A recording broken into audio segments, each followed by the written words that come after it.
CM ने विधि विधान से की गोवर्धन पूजा।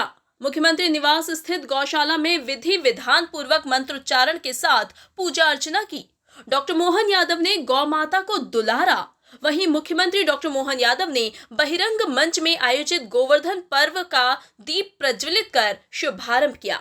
मुख्यमंत्री डॉक्टर मोहन यादव ने गौ सेवा करने वाले 10 श्रेष्ठ गौपालकों का सम्मान भी किया।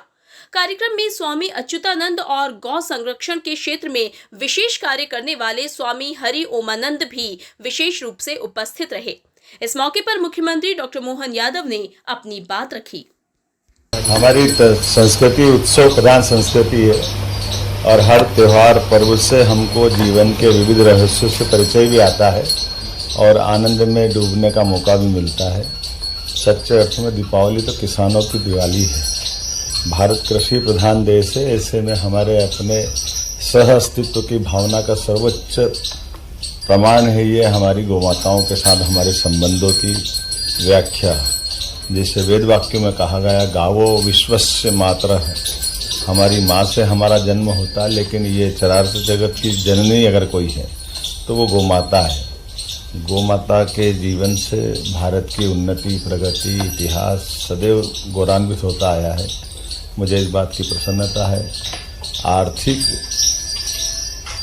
रूप से प्रगति का भी अगर कोई बैकबोन के नाते से कोई व्यवसाय है तो वो हमारा दूध व्यवसाय है, गौ माता की सेवा है, गोवंश से भारत की पहचान है।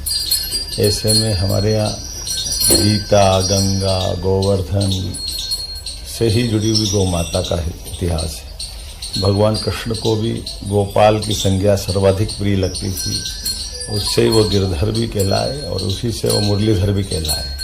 इसलिए भगवान कृष्ण के उस अतीत काल से लगा करके भगवान श्री राम का हमारे सभी ऋषि मुनियों ने सदैव गो पूजन पे ही जोर दिया है। मुझे इस बात की प्रसन्नता है। मध्य प्रदेश सरकार गोवंश के संरक्षण के लिए बड़ा काम कर रही है।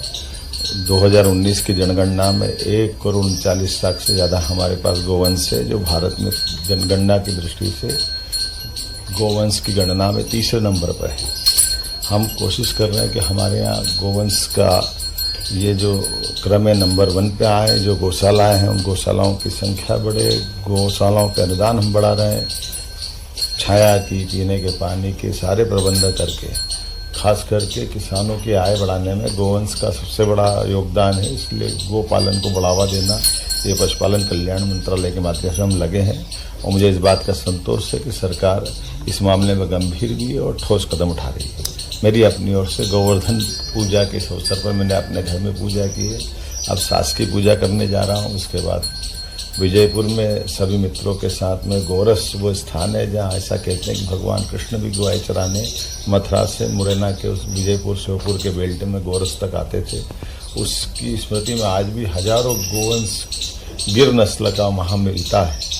कई सारे लोगों ने अपनी ज़िंदगी इसी बात के लिए समर्पित की है। ऐसे बंधुओं के बीच जाकर आप मैं अपना कुछ समय बांटूँगा और गौ माता के प्रति अपना आदर भाव प्रकट करूँगा। हमने प्रयास किया कि हमारे सभी नगर निगम में बड़ी बड़ी गौशाला बने। इसलिए पहले साल में हमने उज्जैन, इंदौर, भोपाल, ग्वालियर इन पे ध्यान दिया। ग्वालियर में 9,000 से ज़्यादा गौ माताएँ हमारी वहाँ है और इस समय हमने खास ध्यान दिया कि गोवंश को पालने में केवल हमारे शासकीय कर्मी नहीं रहेंगे, इसमें संत समाज का भी योगदान लेंगे, उनका मार्गदर्शन भी लगेगा। और मुझे इस बात की प्रसन्नता है कि संत समाज के आशीर्वाद से हमारी सभी गौशालाएँ आज बहुत आनंद से और गौ माताओं के संरक्षण के लिए बहुत ठोस काम कर रही है। मेरी अपनी ओर से गोवर्धन पूजा, दीपावली सबकी बधाई।